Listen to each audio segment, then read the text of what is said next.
한국의 GDP 순위가 일본보다 높다고 하는데요. IMF 발표에 일본 열도가 발칵 뒤집혔습니다. 그렇지만 아시아 경제력 1위는 대한민국. 그럼 지금부터 오늘의 이야기를 시작해보겠습니다. 안녕하세요. 저는 일본 도쿄의 산케이 신문에서 기자로 일하고 있는 미유키 타나카입니다. 저는 28세이고 도쿄에서 살면서 경제 분야 기사를 담당하고 있어요. 도쿄에 있는 산케이 신문사 제 책상에 앉아서 컴퓨터 화면을 멍하니 바라보고 있었거든요. 제 컴퓨터 화면에 나온 보고서는 국제통화기금 IMF에서 나온 것이었는데, 이 기관은 각 나라들이 얼마나 돈을 버는지 추적하는 아주 중요한 조직이에요. 그들의 수치에 따르면 한국이 방금 1인당 GDP라고 불리는 부분에서 일본을 앞질렀다는 내용이었어요. 이는 한국의 평균적인 사람이 이제 일본의 평균적인 사람보다 더 많은 돈을 벌고 있다는 뜻이었거든요. 저는 경제기자로 10년 동안 일해왔어요.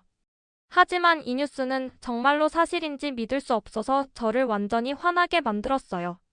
혼잣말로 한국은 그냥 우리가 하는 모든 걸 따라하기만 한다고 중얼거리면서 펜을 너무 꽉 쥐어서 거의 부러뜨릴 뻔했어요. 그들은 우리 일본 사람들로부터 모든 걸 배웠는데 지금 우리보다 잘할 리가 없다고 생각했거든요. 제 편집장인 야마모토 씨가 제 책상으로 걸어왔어요. 야마모토 편집장이 안경을 코 위로 올리며 타나카 씨 한국에 대해 읽고 있는 것 같은데 이 보고서에 대해 어떻게 생각하는지 물어보셨어요. 저는 단호하게 그의 눈을 똑바로 쳐다보며 완전히 틀렸다고 생각한다고 대답했어요. 한국의 경제가 우리보다 강할 리가 없고 그들이 수치에 대해 거짓말을 하거나 어떻게든 조작했을 거라고 말했죠. 야마모토 편집장은 같은 생각을 하는 듯 천천히 고개를 끄덕였어요. 한국은 여전히 일본으로부터 모든 걸 배운 개발도 상국이라며 그들의 통계가 가짜라는 걸 증명하는 기사를 쓰라고 하셨어요. 그날 처음으로 미소를 지었어요. 드디어 이해해주는 사람이 있었거든요. 네, 편집장님, 최고의 기사를 써서 모든 사람들에게 한국에 대한 진실을 보여드리겠다고 말했어요. 하지만 타이핑을 시작하면서 뭔가 신경 쓰이는 게 있었어요. 키보드 위에서 손가락이 멈췄고 부끄러운 걸 깨달았거든요. 저는 실제로 한국에 가본 적이 없었어요. 가본 적도 없는 나라에 대해 어떻게 글을 쓸 수 있을까요? 다른 사람들로부터 들은 이야기들만 있었는데 그 이야기들 대부분은 꽤 오래된 것들이었어요. 번개처럼 떠오른 생각이 있었어요. 의자에 등을 기대며 아마 제가 직접 가봐야 할 것 같다고 생각했어요. 그러면 제 눈으로 직접 한국이 얼마나 가난하고 후진적인지 볼 수 있을 거고. 그게 제 기사를 더욱 강력하게 만들어줄 거라고 생각했거든요. 이 아이디어가 너무 흥미진진해서 그날 밤 거의 잠을 잘 수 없었어요. 다음날 아침 한국의 수도인 서울로 가는 비행기표를 샀어요. 노트북 카메라 그리고 랩톱을 챙기며 한국이 성공적이라고 거짓말하고 있다는 걸 증명할 준비를 했어요. 공항으로 향하며 여행 가방을 끌고 가면서 혼자 말했어요. 며칠 동안 그곳에서 머물며 오래된 건물들과 가난한 동네들의 사진을 찍고 그들의 문제점에 대해 몇 사람들과 인터뷰를 한 다음 모든 사람들에게 진실을 보여주는 기사를 쓸 거라고 생각했어요. 한국의 거짓말들을 폭로하고 일본이 여전히 최고라는 걸 세상에 보여줄 거였거든요. 하지만 저는 한국으로의 여행이 제가 믿어왔던 모든 것을 바꿀 거라는 걸 전혀 몰랐어요. 때로는 세상에서 실제로 무슨 일이 일어나고 있는지 이해하려면 우리 눈으로 직접 봐야 할 필요가 있어요.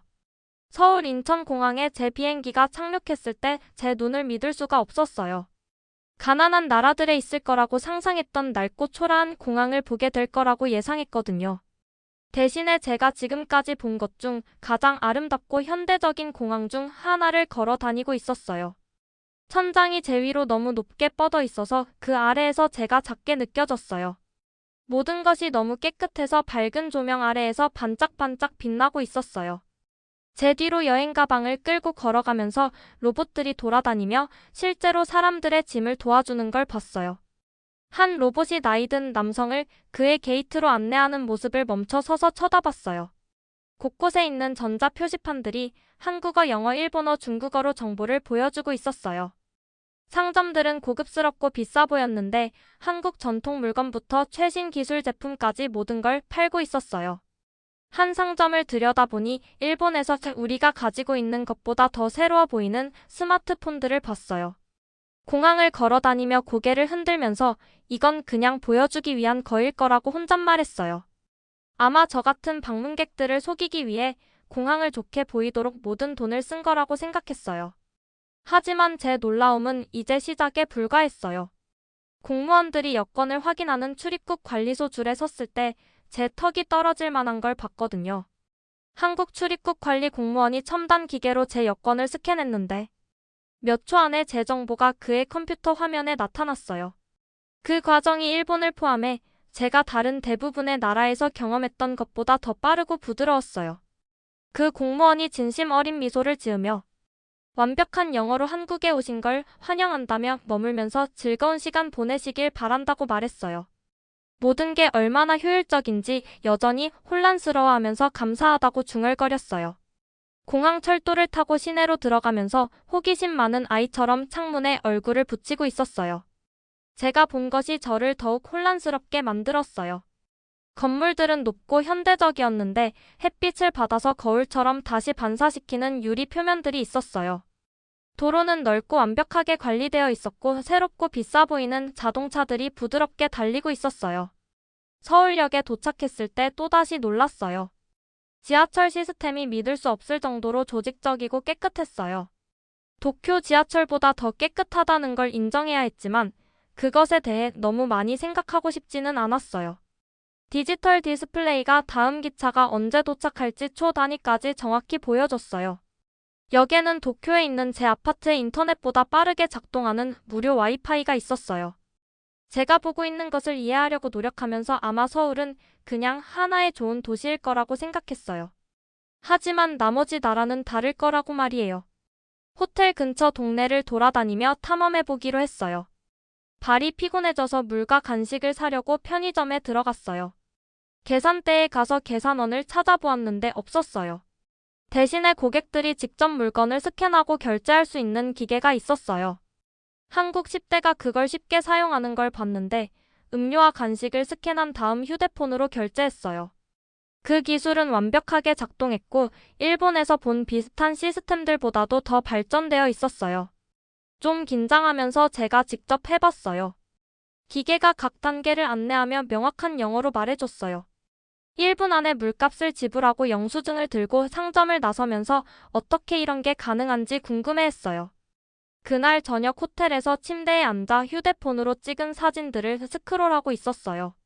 모든 사진이 깨끗한 거리들, 현대적인 건물들, 행복한 사람들, 그리고 첨단 기술을 보여주고 있었어요. 이건 제가 전혀 찾을 거라고 예상하지 못했던 것들이었어요.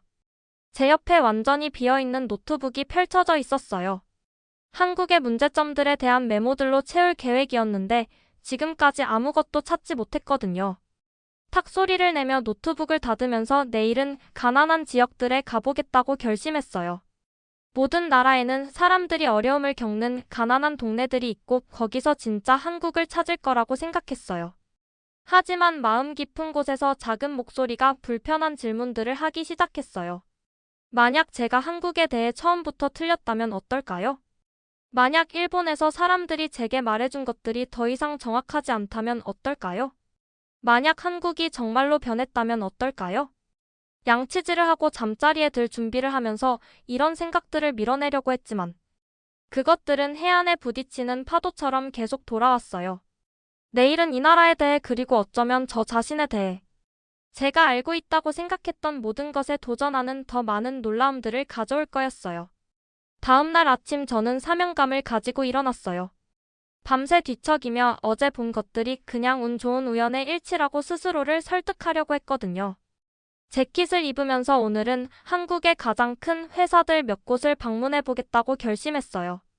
거기서 드디어 그들이 일본의 모든 것을 그냥 복사하고 있다는 증거를 찾을 거라고 생각했거든요. 물론 삼성과 현대에 대해서는 전에 들어본 적이 있었지만 항상 일본 회사들의 싸구려 짝퉁이라고 생각했어요.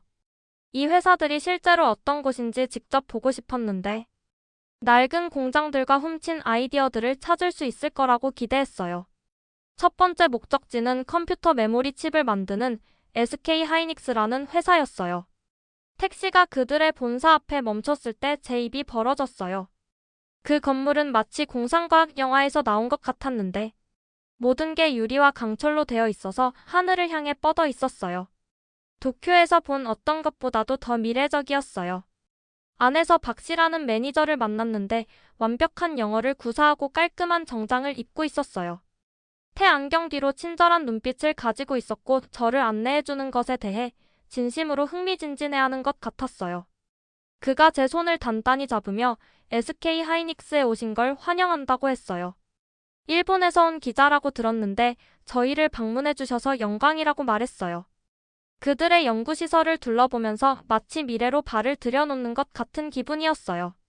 복도는 밝고 깨끗했는데 흰 가운을 입은 과학자들로 가득한 실험실들을 들여다볼 수 있는 창문들이 줄지어 있었어요.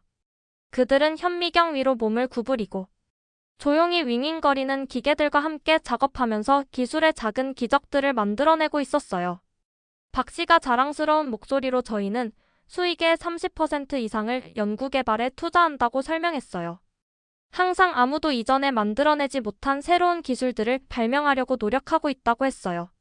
창문 하나 앞에 멈춰 서서 연구원들이 제 손톱보다도 작지만 불과 몇 년 전에 컴퓨터 전체보다 더 강력한 컴퓨터 칩을 작업하는 모습을 봤어요. 이것들은 일본 기술의 복사품이 아니었어요. 완전히 독창적으로 보였거든요. 하지만 잠깐 제 오래된 믿음이 반발하면서 분명 다른 나라들의 설계를 따라하고 있는 거 아니냐고 물어봤어요. 박 씨가 혼란스러워하는 학생에게 뭔가를 설명하는 선생님처럼 참을성 있게 미소를 지었어요. 실제로는 전 세계 많은 회사들이 저희 설계를 사용한다고 했어요. 저희가 종종 새로운 메모리 기술을 만들어내면 다른 회사들이 그걸 복사하려고 노력한다고 말했어요. 제 배가 이상하게 느껴졌는데 마치 계속 방향이 바뀌는 롤러코스터를 타고 있는 것 같았어요. 하지만 분명 삼성은 그냥 애플이나 다른 외국 회사들을 복사하는 거 아니냐고 말하면서 익숙한 무언가를 붙잡으려고 했어요. 박 씨의 미소가 더 커졌어요. 흥미로운 걸 보여드리겠다고 했어요. 그가 저를 숨이 막힐 정도로 멋진 전시실로 안내했어요. 삼성 스마트폰, 태블릿 TV들이 공간을 가득 채우고 있었는데 각각이 세련되고 발전된 모습이었어요. 폰 하나를 집어들었는데 제 손에서 단단하고 잘 만들어진 느낌이었어요. 화면은 믿을 수 없을 정도로 선명했는데 집에 있는 제 폰보다 더 좋았어요. 박 씨가 제 표정을 주의 깊게 보면서 삼성은 실제로 다른 회사들이 나중에 사용하게 되는 많은 기술들을 발명한다고 설명했어요. 그들은 팔로워가 아니라 혁신의 세계적 리더 중 하나라고 했어요. 제 손에 들린 폰을 바라보면서 이 정보를 처리하려고 노력했어요. 제가 알고 있다고 생각했던 모든 것이 뒤집히고 있었거든요. 다음 목적지는 현대 자동차 공장이었어요. 그곳으로 가는 택시 안에서 계속 이번엔 다를 거라고 스스로에게 말했어요. 자동차 공장이야말로 드디어 진실을 볼 수 있는 곳이었어요. 작업자들이 천천히 손으로 간단한 자동차들을 조립하고 오래된 방법과 싼 재료들을 사용하는 모습을 말이에요. 하지만 현대 시설 안으로 걸어 들어갔을 때 마치 완벽하게 안무가 짜여진 춤 속으로 들어간 것 같은 기분이었어요. 로봇과 인간이 부드러운 조화 속에서 함께 일하면서 밝은 공장 조명 아래에서 빛나는 자동차들을 만들고 있었어요. 그 자동차들은 독일이나 일본의 어떤 럭셔리 차량만큼이나 우아하고 잘 만들어져 보였어요. 공장 관리자인 김 씨는 저와 비슷한 나이의 여성이었는데 자신감 있는 자세와 따뜻한 미소를 가지고 있었어요. 안전모와 보안경을 쓰고 있었는데 분명히 자신의 공장 구석구석을 알고 있는 것 같았어요. 그녀가 숙련된 정밀함으로 움직이는 작업자들을 지나 저를 안내하면서 각 자동차가 저희 시설을 떠나기 전에 300번 이상의 품질 검사를 거친다고 말했어요. 저희는 여기서 그냥 자동차를 만드는 게 아니라 꿈을 만든다고 했어요. 그녀가 벽 전체를 덮는 대형 디지털 스크린에서 통계를 보여줬어요. 파란색과 녹색으로 빛나는 숫자들과 차트들이 생산율, 품질 점수 그리고 전 세계 판매 수치들을 보여주고 있었어요. 그녀가 불빛들로 점점이 표시된 세계 지도를 가리키며 현대 자동차는 이제 전 세계 200개국 이상에서 판매된다고 말했어요. 저희의 품질 평가는 자동차 산업에서 최고 수준이라고 했어요. 그 모든 숫자들을 보면서 어지러움을 느꼈어요. 마치 세탁기 안에 있는 것처럼 머리가 빙빙 돌았어요. 제가 보고 있는 모든 것이 성인이 된 후 평생 동안 한국에 대해 믿어왔던 것과 상반되었거든요. 하지만 가장 큰 놀라움은 삼양이라는 전통 한국 음식 회사를 방문했을 때였어요. 이번에야말로 드디어 구식이고 단순한 뭔가를 볼 기회라고 생각했어요. 회사 사장인 이 씨는 목소리만큼이나 손으로도 말하는 에너지 넘치는 남성이었어요. 그의 사무실은 현대적이었지만 전통 한국 예술품들로 장식되어 있었어요.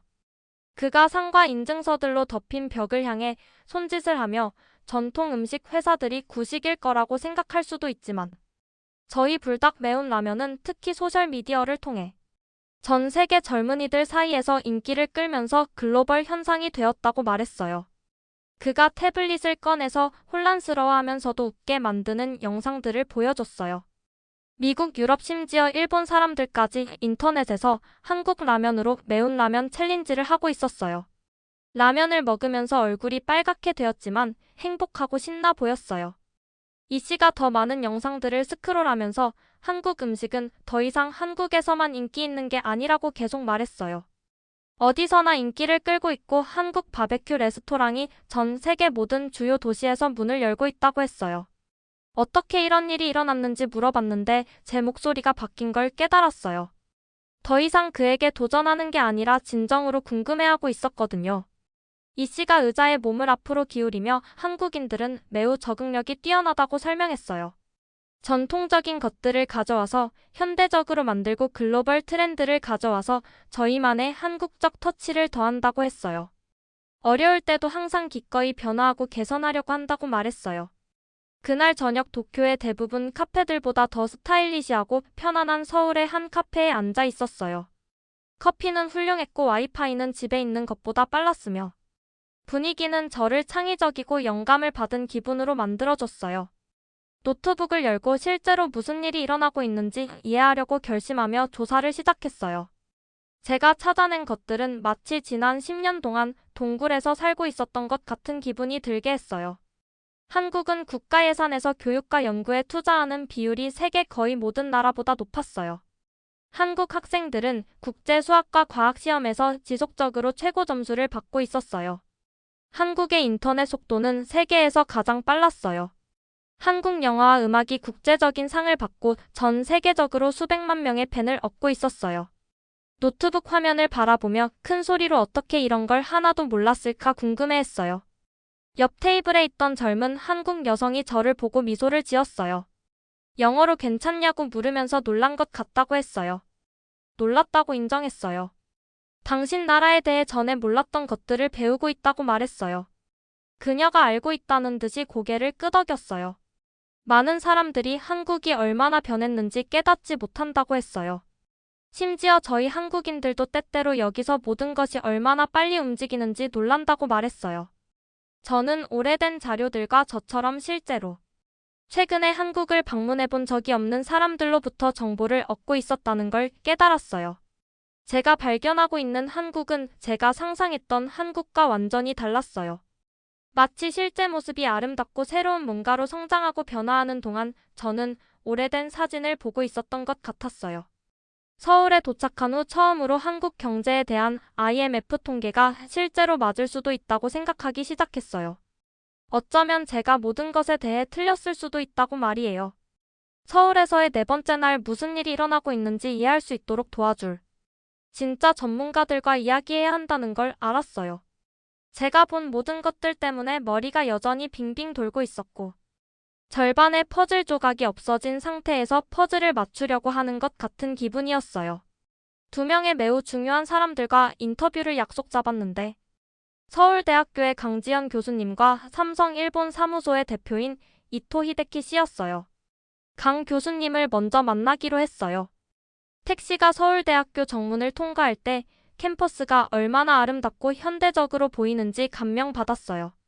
학생들이 노트북과 태블릿을 들고 건물들 사이를 걸어 다니면서 봄빛을 보이기 시작한 나무들 아래에서 작은 그룹으로 수다를 떨고 있었어요. 강 교수님의 사무실은 경제학과 건물 5층에 있었어요. 문을 두드렸을 때 저와 비슷한 나이의 여성이 따뜻한 미소로 문을 열어줬어요. 세련된 안경 뒤로 친절한 눈빛을 가지고 있었고 전문적이면서도 친근한 옷차림을 하고 있었어요. 그녀가 저를 놀라게 한 훌륭한 일본어로 타나카시라고 부르며 한국의 경제 발전을 이해하려고 한다고 들었는데 뭘 알고 싶은지 물어봤어요. 그녀의 사무실은 경제학에 관한 책들과 차트들로 가득했지만 압도적인 느낌은 들지 않았어요. 교수님, 저는 한국의 경제 통계가 가짜라고 생각하며 여기 왔다고 말했어요. 하지만 제가 본 모든 것들이 한국이 정말로 매우 성공적이 되었다는 걸 시사하고 있어요. 어떻게 이렇게 빨리 일어난 건지 물어봤어요. 그것은 매우 솔직한 질문이고 당신의 정직함에 감사한다고 했어요. 한국인들을 포함해 많은 사람들이 우리나라가 얼마나 빨리 변했는지에 놀란다며 설명해드리겠다고 말했어요. 그녀가 벽으로 걸어가서 지난 30년간 한국의 경제 성장을 보여주는 큰 차트를 내렸어요. 그녀가 차트의 시작 부분을 가리키며 1950년대 한국 전쟁 후에 한국은 정말로 세계에서 가장 가난한 나라 중 하나였다고 말했어요. 하지만 1960년대부터 시작해서 모든 걸 바꾼 매우 중요한 결정들을 내렸다고 했어요. 첫째, 교육에 많은 투자를 했다고 했어요. 똑똑하고 잘 교육받은 사람들이 우리의 가장 소중한 자원이라고 믿었다고 말했어요. 그녀가 다른 차트를 보여주면서 다른 나라들과 비교해서 한국이 교육에 얼마나 많은 돈을 쓰는지 보라고 했어요. 항상 최상위권에 있다고 말했어요. 그녀가 계속해서 둘째로는 전자제품과 자동차 같이 전 세계적으로 경쟁할 수 있는 산업에 집중했다고 했어요. 셋째로는 오래된 일하는 방식을 바꾸는 것을 의미할 때조차도 새로운 기술들을 매우 빠르게 받아들였다고 했어요. 강 교수님이 제 눈을 크게 뜨게 만드는 더 많은 차트들을 보여줬어요. 인터넷 사용, 스마트폰 도입, 디지털 결제에 대한 이 데이터를 보라고 했어요. 한국은 일본을 포함해 거의 모든 다른 나라보다 빠르게 이런 기술들을 도입했다고 말했어요. 하지만 한국의 1인당 GDP가 이제 일본보다 높다는 통계는 어떤지 물어보면서 도쿄에서 저를 그렇게 화나게 만들었던 핵심에 다가갔어요. 강 교수님이 제 눈을 똑바로 쳐다보며 단호하게 그 통계들은 완전히 정확하다고 말했어요. 하지만 그것들이 무엇을 의미하는지 이해하는 것이 중요하다고 했어요. 1인당 GDP는 경제적 성공을 측정하는 한 가지 방법일 뿐이라고 했어요. 일본은 여전히 전체적으로 더 큰 경제이고 일본은 한국이 가지지 않은 많은 강점들을 가지고 있다고 했어요. 하지만 한국은 특히 특정 하이테크 산업에서 수년 동안 더 빠르게 성장해왔다고 말했어요. 강 교수님과의 만남 후에 캠퍼스를 가로질러 걸으면서 한국의 경제 발전에 대해 훨씬 더 이해하게 된 기분이었어요. 다음 인터뷰는 삼성의 일본 내 운영을 담당하는 일본인 책임자인 이토 히데키 씨와의 만남이었어요. 이토 씨는 제 아버지를 연상시키는 중년 남성이었는데 회색 머리와 진지하지만 친절한 얼굴을 가지고 있었어요. 전자산업에서 20년 동안 일해왔고 자신이 무슨 말을 하고 있는지 아는 사람이라는 걸 알 수 있었어요. 타나카 씨, 솔직히 말씀드리겠다고 했어요. 5년 전에 삼성에서 일을 처음 시작했을 때 당신이 아마 가지고 있을 것과 같은 의구심을 가지고 있었다고 했어요. 한국 회사들이 그냥 일본 회사들을 복사해서 우리 제품들의 더 싼 버전을 팔고 있다고 생각했다고 말했어요. 그들은 복사하지 않고 혁신한다고 했어요. 대부분의 일본 회사들보다 더 빠르게 움직인다고 했어요. 이토 씨가 저에게 보여줄 허가를 받은 삼성 내부 문서들 몇 개를 꺼냈어요. 이 연구개발 예산들을 보라고 했어요. 삼성은 많은 일본 회사 전체가 1년에 버는 것보다 더 많은 돈을 새로운 기술을 만드는 데 쓴다고 말했어요. 한국 회사들이 혁신에 이렇게 많이 투자하고 있다는 걸 전혀 몰랐거든요. 하지만 일본 회사들은 어떤지 물어봤어요. 우리가 뒤처지고 있는 건지 처음으로 제 나라에 대해 걱정스러운 기분을 느끼며 물어봤어요. 하지만 우리는 한국 회사들의 속도와 적응력에서 배워야 한다고 했어요. 경쟁은 모든 사람을 더 좋게 만든다고 했어요. 한국의 성공은 일본이 위협받는다고 느끼게 하는 게 아니라 더 혁신하도록 영감을 주어야 한다고 말했어요. 이토 씨와의 인터뷰를 마치고 번화한 서울 거리를 걸으면서 한국에 대한 제 전체적인 이해가 완전히 틀렸다는 걸 깨달았어요. 한국은 일본을 복사하고 있는 게 아니었어요. 한국은 성공으로 가는 자신만의 길을 찾았고 많은 면에서 이제 혁신과 기술 분야에서 세계를 이끌고 있었어요. 도쿄에 있는 제 편집장인 야마모토 씨에게 전화를 걸었어요. 목소리가 조금 떨리면서 편집장님 저희가 논의했던 기사를 쓸 수 없다고 말했어요. 제가 여기서 발견한 모든 것들이 한국의 경제적 성공이 가짜가 아니라 진짜라는 걸 보여준다고 했어요. 영원히 지속되는 것 같은 긴 침묵이 전화기에 흘렀어요. 마침내 야마모토 씨가 차가운 목소리로 타나카 씨 당신이 한국의 선전에 속은 것 같다고 말했어요. 우리가 합의한 기사를 쓰든지 아니면 다른 직장을 찾으라고 했어요. 서울의 밝은 불빛들을 호텔 창문 밖으로 바라보며 깊게 숨을 쉬었어요. 그러면 다른 직장을 찾아야겠네요. 편집장님이라고 말했어요. 다음에 뭘 해야 할지 어떻게 생활비를 낼지 확실하지 않았어요. 서울에서의 마지막 날을 도시를 돌아다니며 제가 배운 모든 것들에 대해 생각하며 보냈어요. 전 세계에서 온 젊은 사람들로 가득한 번화한 쇼핑 지역인 명동을 방문했어요. 빨간 플라스틱 의자와 고기 굽는 냄새가 공기 중에 퍼져 있는 작은 식당에서 처음으로 한국 바베큐를 먹어봤어요.